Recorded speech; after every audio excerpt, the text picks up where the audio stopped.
They're paying the 5%. They never paid the 2%, most of them, or a lot of them. NATO has a lot of money. We are selling military equipment to NATO at full price, and NATO's distributing that equipment to wherever they are. I mean, perhaps to Ukraine. So NATO's working with Ukraine. Biden was giving hundreds of billions of dollars, just willy-nilly, just giving money. He had no idea where it was going. It was terrible what was happening. So we're not involved anymore in terms of the cost. We're in for $350 billion. As you know, I also got the rare earth deal done with Ukraine, which was worth much more than the $350 billion. But I'm not interested in the money so much, even though we've done a great job in that regard. I'm not interested in that. I'm interested in stopping a war where last week 7,109 soldiers died, both Russian and Ukraine. It's such a waste of life and humanity. They're not from this country. They're not from any other country other than Ukraine, for the most part, other than Ukraine and Russia. But it's a very important thing to me to stop it.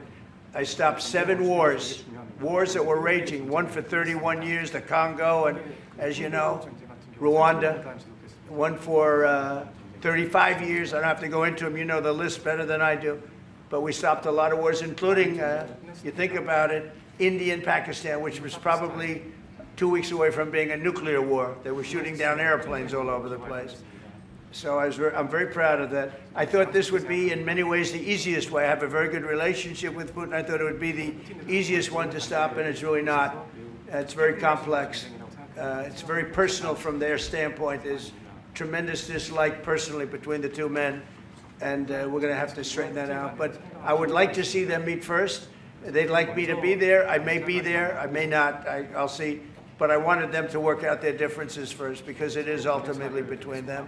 And when that happens, I think we'll get an end.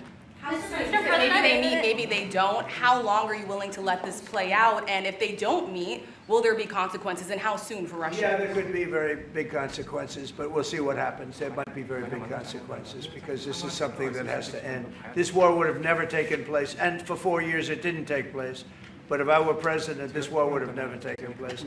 There has not been a war like this since the Second World War. This is the biggest thing that's happened in terms of warfare, wars. It's a whole new form of fighting. It's a drone fighting. It's a drone war. No, a drone war never existed before. And we're actually studying it from the standpoint of Pete Hegseth and everybody. We're studying it and studying it very carefully. This is a whole new form of war, but it's a violent war. And there has been nothing like this since the Second World War. So we'll see what happens over the next week or two. And at that point, I'll step in very strongly. And if I have to be there, I'll be there. And we'll either have a deal or we won't.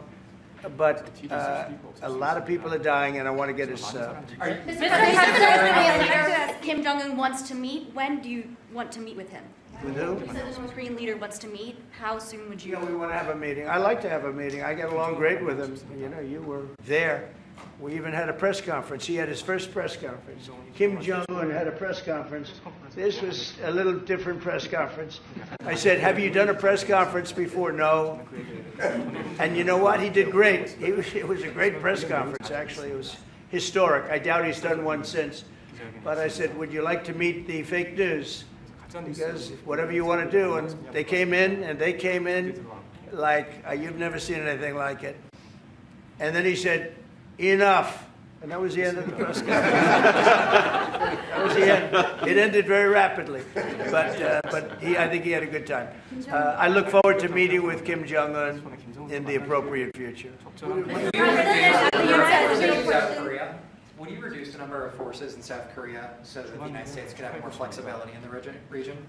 Say it. Would you consider reducing the number of U.S. forces in South Korea so that the United States can have more flexibility? Well, I don't want to say that now, because we've been friends